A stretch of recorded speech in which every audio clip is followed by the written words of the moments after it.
Hello everyone, आप सभी लोगों का एक बार फिर से आपके अपने यूट्यूब चैनल में स्वागत है। दोस्तों, आज के इस वीडियो में हम लोग डिस्कस करने वाले हैं टोटल ऐसी 4 अलग-अलग कंपनीज़ के बारे में यहाँ पर हम बात करने वाले हैं।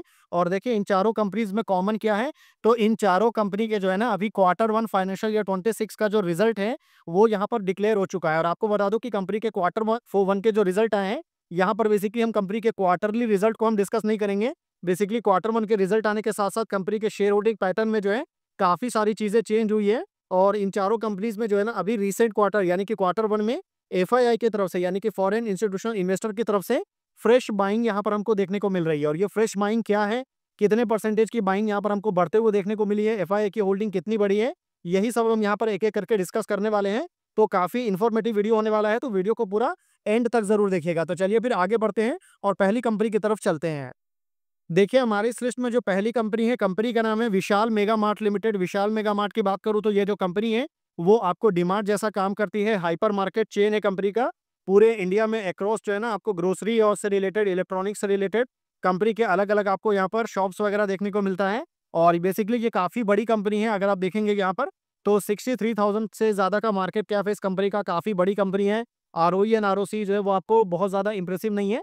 10% एंड 11% आपको देखने को मिलेगा। सबसे इंटरेस्टिंग है कंपनी का जो है ना रिसेंट अभी क्वार्टर 4 के नंबर्स। अभी अगर मैं आपको यहाँ पर कंपनी के क्वार्टर 1 के नंबर की अगर मैं बात करूँ, क्वार्टर 4 में तो ठीक है, ये वाले नंबर जो है वो आपको क्वार्टर 4 में देखने को मिलेगा। और ये आपको क्वार्टर 1 के नंबर है। और अगर आप क्वार्टर 1 के नंबर देखेंगे तो यहाँ पर देखिए मेजोरिटी ऑफ जो शेयर है ना प्रमोटर की तरफ से, वो यहाँ पर आपको क्या किया गया है, तो डाइल्यूट किया गया है। मतलब प्रमोटर ने जो है ना 20% की होल्डिंग जो है वो यहाँ पर ऑलमोस्ट आपको डाइल्यूट करा है। और ये एक बहुत बड़ा नेगेटिव पॉइंट है।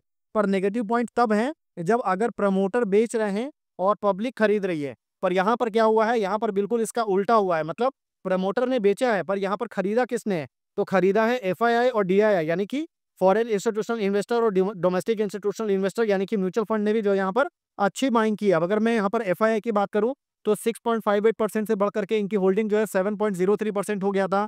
और अभी जो होल्डिंग है ये बढ़ करके 12.85% हो चुका है। मतलब सीधा सीधा आप बोलेंगे तो आपको अप्रोक्सीमेटली जो है ना 5.82% के आसपास जो होल्डिंग है, वो यहाँ पर एफआईआई की तरफ से बढ़ते हुए देखने को मिला। और सबसे अच्छी बात क्या है ना कि एफआईआई से ज़्यादा जो है ना यहाँ पर म्यूचुअल फंड की होल्डिंग बढ़ी है। और कितनी बढ़ी है, तो 12.22% से म्यूचुअल फंड की होल्डिंग बढ़ करके 27.31% तक जा चुका है। मतलब सीधा-सीधा अगर आप देखेंगे ना, तो अप्रोक्सीमेटली आपको 15% की जो होल्डिंग है, वो यहाँ पर हमको म्यूचुअल फंड की बढ़ते हुए देखने को मिल रही है। मतलब म्यूचुअल फंड ने काफ़ी हैवी क्वांटिटी में यहाँ पर आपको फ्रेश बाइंग करी है। और जो प्रमोटर ने बेचा है वो म्यूचुअल फंड ने खरीदा है। और अगर यहाँ पर सबसे अच्छी चीज़ क्या निकल के आ रही है ना कि पब्लिक की होल्डिंग भी डाइल्यूट हुई है। मतलब अगर आप देखेंगे 6.20% से घट करके पब्लिक की जो होल्डिंग है वो 5.61% पर आ चुका है। मतलब यहाँ पर बहुत ज़्यादा नहीं, फिर भी आप बोल सकते हैं कि 0.6% की होल्डिंग जो है यहाँ पर हमको पब्लिक की तरफ से भी डाइल्यूट हुआ है। तो ये सारे पॉइंट्स को आप ध्यान में रख सकते हैं। बाकी अच्छी चीज़ है कि सिर्फ 5% की होल्डिंग पब्लिक के पास में है। और ओवरऑल जो 95% की होल्डिंग है वो यहाँ पर स्ट्रॉन्ग हैंड में हमको शेयर देखने को मिल रहा है, जिसमें आपको प्रमोटर एफआईआई और डीआईआई का देखने को मिलता है। देखिए, हमारे इस लिस्ट में जो सेकंड कंपनी है, कंपनी का नाम है Hitachi energy India limited. Hitachi energy की अगर मैं बात करूं तो इस कंपनी को पहले ABB power product and system India limited के नाम से जाना जाता था। ये कंपनी बेसिकली आपको जॉइंट वेंचर है बिटवीन आपको Hitachi and ABB power grid के बीच में, ठीक है। तो ये बात हो गई कंपनी के बारे में। अब अगर मैं आपको बात करूं कंपनी के साइज अगर आप देखेंगे तो काफी बड़ी कंपनी है। साइज में 82,000 करोड़ से ज्यादा का मार्केट कैप आपको देखने को मिलेगा। और आरओई एंड आरओसी वगैरह भी देख सकते हैं कंपेरेटिवली बेटर है। वैल्यूएशन वगैरह भी अगर आप देखेंगे तो काफ़ी ज़्यादा ओवर वैल्यू स्टॉक है। और सबसे अच्छी चीज़ जो निकल के आ रही है इस कंपनी का शेयर होल्डिंग पैटर्न में है। अगर आप यहाँ पर शेयर होल्डिंग पैटर्न कंपनी का ध्यान से देखेंगे तो आप देख सकते हैं कि प्रमोटर की होल्डिंग में जो है ना यहाँ पर कुछ चेंज नहीं हुआ है। पर अगर आप एफआईआई के केस में देखेंगे तो 4.96% से होल्डिंग जो है वो बढ़ करके 7.19% पर आ चुका है। मतलब क्या है, तो इसका क्लियर मतलब है कि पब्लिक की जो आपको एफआईआई की जो होल्डिंग है ना, वो आपको यहाँ पर 2.23% की होल्डिंग जो है वो यहाँ पर एफआईआई की हमको बढ़ते हुए देखने को मिल रहा है। वहीं अगर मैं म्यूचुअल फंड की बात करूँ तो म्यूचुअल फंड की जो होल्डिंग है वो यहाँ पर आपको डाइल्यूट हुआ है कितना, तो 12.34% से घट करके 10.27 आया है। मतलब जो म्यूचुअल फंड ने जो बेचा है उसको एफआईआई ने यहाँ पर खरीदा है। और अच्छी चीज़ ये है कि पब्लिक की जो होल्डिंग है वो भी यहाँ पर हमको डाइल्यूट होते हुए देखने को मिल रही है। हालांकि बहुत ज़्यादा डाइल्यूशन नहीं है, ओनली 0.19% का डाइल्यूशन। अब देखिए सीधी सी बात है, अगर कोई खरीद रहा है, अगर एफआईआई खरीद रहे हैं तो कोई बेचेगा तभी तो कोई खरीदेगा। तो यहाँ पर म्यूचुअल फंड ने बेचा है, एफआईआई ने खरीदा है। और पब्लिक से भी उल्टा यहाँ पर होल्डिंग आपको डाइल्यूट हुई है जो कि एफआईआई के पास हमको जाते हुए देखने को मिल रही है। तो ये ओवरऑल हिताची एनर्जी के आपको शेयर होल्डिंग पैटर्न है, इस कंपनी को आप अपने वॉच लिस्ट में रख सकते हैं। अब चलिए आगे बढ़ते हैं और थर्ड कंपनी की तरफ चलते हैं। देखिए हमारी इस लिस्ट में जो थर्ड कंपनी है, कंपनी का नाम है द रैमको सीमेंट्स लिमिटेड। इस कंपनी की अगर मैं बात करूं तो कंपनी जो है आरएमसी यानी कि रेडी मिक्स कंक्रीट का जो है कंपनी आपको बिजनेस करती है और कंपनी का डोमेस्टिक मार्केट में अच्छा खासा प्रेजेंस आपको देखने को मिलता है। साइज में भी कंपनी जो है बहुत बड़ी कंपनी नहीं है, बहुत छोटी भी नहीं है, मिड कैप स्टॉक है, आप देख सकते हैं 26,699 करोड़ का मार्केट कैप है। हालांकि काफी ज्यादा ओवर वैल्यू स्टॉक है, तो इस चीज को भी आप जरूर ध्यान में रखिएगा। आरओई एंड आरओसी वगैरह जो इस कंपनी में बहुत ज्यादा इंप्रेसिव नहीं है। जो इस कंपनी में इंप्रेसिव है वो इस कंपनी का शेयर होल्डिंग पैटर्न है।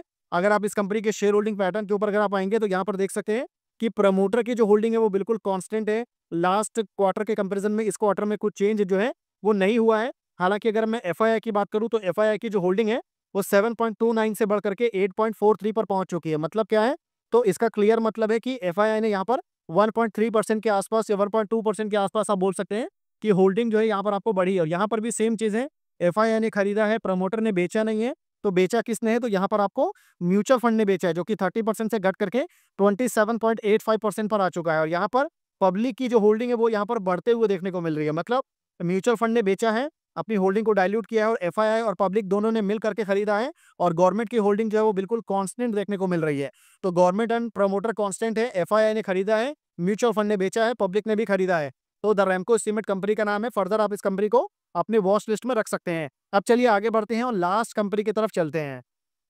देखिए हमारी इस लिस्ट में जो लास्ट कंपनी है, कंपनी का नाम है इरेडा यानी कि Indian renewable energy development agency limited. IREDA की अगर मैं बात करूं तो कंपनी जो है आपको फाइनेंशियल सपोर्ट्स वगैरह जो है प्रोवाइड करती है। Ministry of new and renewable energy के साथ कंपनी काम करती है और इंडिया में जितने भी रिन्यूएबल एनर्जी से रिलेटेड जो प्रोजेक्ट वगैरह रहते हैं उसमें कंपनी आपको फंड करने का उसको काम करती है। ठीक है, तो काफी बड़ी कंपनी है और यहाँ पर आप साइज वगैरह भी देख सकते हैं।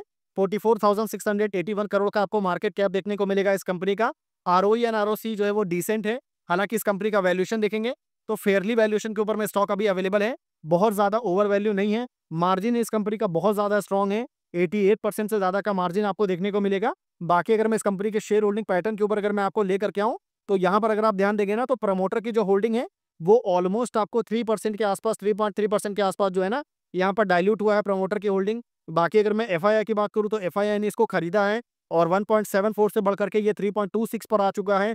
अच्छी होल्डिंग एफआईआई की बाई हुई है और एफआईआई से ज्यादा जो है ना म्यूचुअल फंड ने इसमें इंटरेस्ट लिया है और 0.5% से बढ़ करके ये सीधा 3.12% यानी कि यहाँ पर 2.5% से ज्यादा होल्डिंग जो है म्यूचुअल फंड की बढ़ी है। और एफआईआई की जो होल्डिंग है वो आपको ऑलमोस्ट आपको 1.5% के आसपास बढ़ते हुए देखने को मिल रही है। और अच्छी चीज क्या है कि पब्लिक की जो होल्डिंग है ना वो भी यहाँ पर आपको डाइल्यूट होते हुए देखने को मिला है।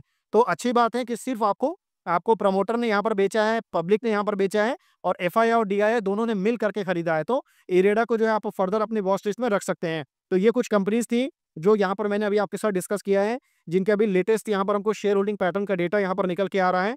बिल्कुल लेटेस्ट डेटा है जो मैं अभी आपके साथ शेयर कर रहा हूँ। तो आई होप आपको वीडियो इन्फॉर्मेटिव लगा होगा। वीडियो अगर आपको इन्फॉर्मेटिव लगा है तो वीडियो को आप लाइक कर सकते हैं। चैनल अगर आपको पसंद आया तो आप चैनल को सब्सक्राइब भी कर सकते हैं।